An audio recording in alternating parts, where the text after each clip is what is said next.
ذہین اور حساس. ذہین اور حساس لوگوں میں قبض اور بسط کی کیفیت، یہ مختلف سائیکلز ہیں جو آتی رہتی ہیں. کبھی طبیعت میں پشمردگی ہے، دل بجھا ہوا سا ہے، کچھ نا امیدی سی ہے، خود اپنے اوپر اعتماد کی کمی محسوس ہو رہی ہے، مجھ میں صلاحیت نہیں ہے، میں کچھ نہیں کر سکتا، اب تک جو کچھ کیا اس کا بھی ہے، امنگ بھی ہے، امید بھی ہے، روشن پہلو نظر آ رہے ہیں. قبض کی کیفیت میں تاریک پہلو نظر آتے ہیں، مایوسی کے پہلو نظر آتے ہیں، پیسیمزم کی کیفیت. اور یہ جو بسط کی کیفیت ہے اس میں روشن پہلو. دیکھو یہ بھی تو ہے نا، آخر یہ بھی تو ہوا ہے اور بھی ہو سکتا ہے، آخر اب تک میں نے یہ کام بھی تو کر لیا، آگے بھی مشکل آسان ہو سکتی ہے. یہ دو کیفیات ہیں قبض اور بسط کی، جن کو کہ صوفیاء کرام نے یہ اصطلاحات، یہ عنوان دیے، قبض اور بسط. جتنی انسان کے اندر حساسیت کی کیفیت زیادہ ہوگی، ذہانت زیادہ ہوگی، اتنا ہی یہ جو ویوز ہیں اس کی ایمپلیٹیوڈ زیادہ ہوتی ہے. کم ذہین انسان ہے، کم حساس ہے، آئیں گے تو صحیح ہے، لیکن یہ کہ وہ ویو جو ہے اس کا ایمپلیٹیوڈ جو ہے اس کے اندر اوپر اور نیچے کی کیفیت زیادہ نہیں ہوگی. لیکن جتنا یہ معاملہ بڑھتا ہے یہ جو ویو ہے اس کی ایمپلیٹیوڈ بڑھتا چلا جاتا ہے. لیکن نارمل انسان کا معاملہ یہ ہے کہ یہ حدود کے اندر رہے. اسی کی ایک کیفیت جو ہے ایب نارمل جب ہو جاتا ہے، یہی ہے جو جدید ہماری جو سائیکولوجیکل میڈیسن ہے اس میں اسے مینیکس ڈپریسو سائیکوسس کہا جاتا. مایوسی ہوئی تو اتنی ہوئی کہ جیسے کمر ٹوٹ کر رہ گئی، اور اسی ڈپریشن میں ہوتی ہیں خودکشیاں، خودکشی کر جاتا ہے ڈپریشن. کچھ روشن پہلو نظر ہی نہیں آ رہا، کوئی امید کا پہلو نظر ہی نہیں آ رہا، کوئی صورت نظر نہیں آتی، کوئی امید بر نہیں آتی. کس طرف جاؤں، کدھر دیکھوں، کسے آواز دوں؟ اے ہجوم نامرادی، دل بہت گھبرائے ہے. اور جب آدمی محسوس کرتا I can't face these realities, یہ کمٹ سوسائڈ. یہ اور جب کیفیت ہوتی ہے انشراح کی تو آدمی خوب بھاگ رہا ہے، دوڑ رہا ہے، امنگ ہے، محنت ہے، دوڑ رہا ہے، امیدیں ہیں، اب ہر چیز کا روشن پہلو نظر آ رہا ہے. عجیب ہے یہ. اصل میں مجھے کچھ تجربہ بھی ہوا ہے، ہمارے خاندان میں بھی یہ مرض موجود رہا. میرے والد مرحوم کافی طویل عرصے اس مینیک ڈپریسو سائیکوسس کے مریض رہے. کچھ ہوتا ہے یہ معاملہ. ویسے بھی شاید ہمارا خاندان جو ہے اس کیٹیگری میں آتا ہے جس میں ذہانت نسبتاً کچھ زیادہ ہے، حساسیت بھی نسبتاً کچھ زیادہ ہے. یہ دوسری بات ہے کہ کوئی شخص جو ہے یہ فلسفے کے طور پر اختیار کر لے کہ اپنے آپ کو ڈھیٹ بنا لینا ہے، یہ فلسفہ بھی بن سکتا ہے. لیکن یہ ہے کہ اگر آدمی چھوڑ دے اپنی طبیعت کو تو یہ دونوں کیفیات آتی ہیں. انہی کیفیات میں اگر یہ جو اپورڈ اینڈ ڈاؤنورڈ موومنٹ ہے یہ ایک حد سے نکل جائے تو یہ بیماری ہے مینیک سائیکوسس، مینیک ڈپریسو سائیکوسس. اس میں جب آدمی ہوتا ہے وہ اپر کیفیت میں تو اس کے اندر بڑی عظیمت ہے، روشنی ہے، امید ہے، لوگوں سے گفتگو کر رہا ہے، حق بول رہا ہے، خوب جو ہے محفل کے اندر، اب وہ محفل میں اسے دلچسپی محسوس ہو رہی ہے اور اسے ہر چیز کا روشن پہلو نظر آ رہا ہے، خود اپنے وجود کا بھی روشن پہلو، دوسروں کے وجود کا بھی.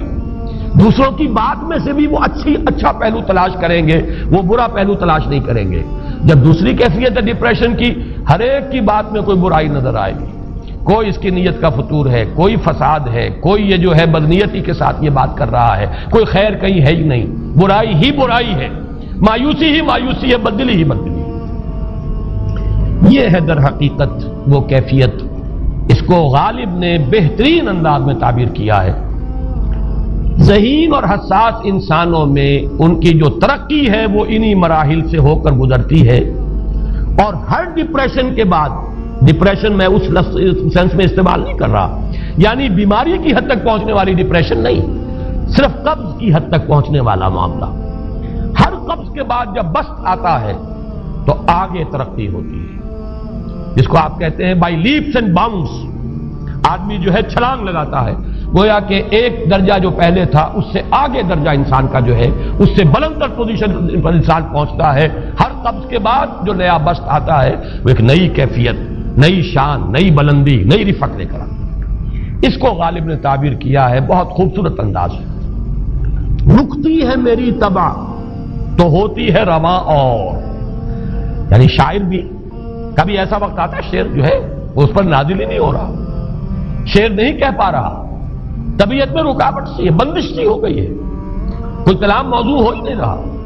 لیکن پھر جب یہ کیفیت جو ہے بدلتی ہے اور جب پھر بست کی کیفیت آتی ہے, رکتی ہے میری طبع تو ہوتی ہے رواں اور, پھر اس کے اندر ایک جولانی نئی ایک کیفیت جو ہے انشراح کی, وہ ایک بالکل نئی کیفیت نئی شان کے ساتھ.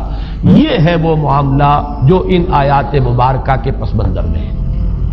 اسی لیے اب میں آپ کو اس کا حوالہ دے رہا ہوں. تفسیر مظہری میں قاضی ثناء اللہ پانی پتی رحمت اللہ علیہ نے بہت عمدہ بات فرمائی ہے کہ حالت قبض اگر کسی شخص پر طاری ہو تو اس حال میں اکسیر کا درجہ رکھتی ہے یہ سورہ مبارکہ, اس لیے کہ یہ نازل ہوئی ہے محمد الرسول اللہ صلی اللہ علیہ وسلم پر اسی حالت قبض میں. وَالضُّحَىٰ وَاللَّيْلِ إِذَا سَجَىٰ مَا وَدَّعَكَ رَبُّكَ وَمَا قَلَىٰ وَلَلْآخِرَةُ خَيْرٌ لَكَ مِنَ الْأُولَىٰ وَلَسَوْفَ يُعْطِيكَ رَبُّكَ فَتَرْضَىٰ أَلَمْ يَجِدْكَ يَتِيمًا فَآوَىٰ وَوَجَدَكَ ضَالًّا فَهَدَىٰ وَوَجَدَكَ عَائِلًا فَأَغْنَىٰ. یہ تمام آیات اب معلوم ہوگا کہ جیسے موتی پروئے ہوئے. ایک لفظ قبض, اب اس میں جو بھی واقعاتی اور جو میں نے آپ کو روایاتی جو بھی پس منظر بیان کیا وہ بھی فٹ بیٹھ رہا ہے. وہ خودکشی کا معاملہ بھی آ گیا, اس میں فٹ بیٹھ رہا ہے کہ بخاری شریف میں روایت موجود ہے کہ حضور فرماتے ہیں کہ میری طبیعت پر اس درجے اضطراب تھا, اتنی کیفیت جو ہے میری تشویش کی تھی کہ میرے دل میں بار بار خیال آتا تھا کہ پہاڑ پر چڑھ کر اپنے آپ کو نیچے گرا دوں.